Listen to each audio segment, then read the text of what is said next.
صاحب اس وقت جو عمران خان کے خلاف کیسز چل رہے ہیں وہ فیصلہ تو عدالتوں نے کرنا ہے کہ کیا بنتا ہے، لیکن آپ عمران خان کو سیاست سے کتنا عرصہ باہر دیکھ رہے ہیں؟ دیکھیے یہ خالصتاً کورٹس کا معاملہ ہے. کورٹس نے یہ ڈیسیژن کرنا ہے. ان پر کیسز ہیں، ان پر الزامات ہیں، وہ عدالتوں میں چل رہے ہیں، اور عدالتوں کے معاملات جو ہیں وہ میڈیا ٹاک شوز میں کرنا مناسب نہیں ہے. یہ ان کا فیصلہ ہے، جس طرح آپ نے خود فرمایا.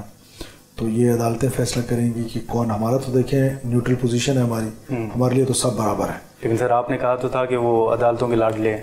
وہ تو میں اب بھی کہہ رہا ہوں. اس کی دیکھیں ہمیشہ سے یہ ہوتا ہے کہ کانٹیکسٹ کے بغیر اسٹیٹمنٹس چلا دیے جاتے ہیں. ٹھیک ہے. اب میں نے جو آرگومنٹ جنریٹ کیا تھا اس کے آگے بھی میں نے کچھ کہا تھا، پیچھے بھی کچھ کہا تھا. ٹھیک ہے. بدقسمتی ہماری یہ ہماری میڈیا کی کہ آپ لوگ وہ نہیں چلاتے ہیں. ایک جملہ پکڑ لیتے ہیں اور اس کو چلانا شروع کر دیتے ہیں. یہ آپ کا فیوریٹ مسئلہ ہے. یہ ہماری میڈیا کے ساتھ یہ مسئلہ رہا ہے اور شاید اگلے چند سالوں میں بھی رہے گا، بیکاز آپ کو وہی کانٹینٹ چاہیے جو کانٹینٹ جو ہے وہ بکتا ہے.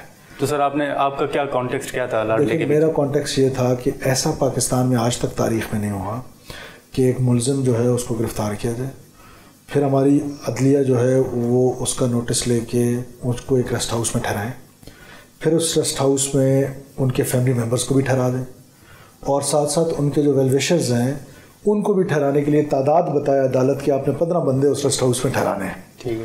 اور پھر صبح کہیں مرسڈیز کار میں ان کو لے کر آنا ہے، اور پھر کہیں کہ nice to meet you, nice to see you.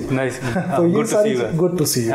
تو یہ ساری چیزیں جو ہیں. اور پھر ایسا بھی ہوا کہ وہ جیپ میں جاتے تھے اور جیپ میں بیٹھ کے ان کی حاضری لگ جاتی. لیکن سر کہتے ہیں کہ آج جس سیٹ پر آپ بیٹھے ہیں اس وقت اسی وزارت نے وہ مرسڈیز فراہم کی تھی. دیکھیے کورٹ جب حکم دے گی، مجھے بھی حکم دے گی تو میں بھی کروں گا. تو کورٹ کے آرڈر پہ چل رہا ہے نا.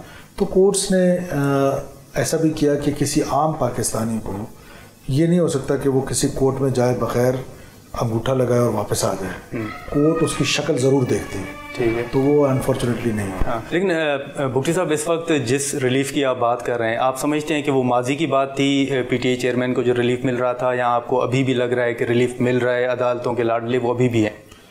دیکھیے میں تو ازمپشنس پہ بات نہیں کرتا ہوں. جی. میں نے ریئلٹی پہ آپ کو ایک بات بتا دی، اور اب کیا ہو رہا ہے وہ تو پتہ چلے گا جب یہ کیسز آگے چلیں.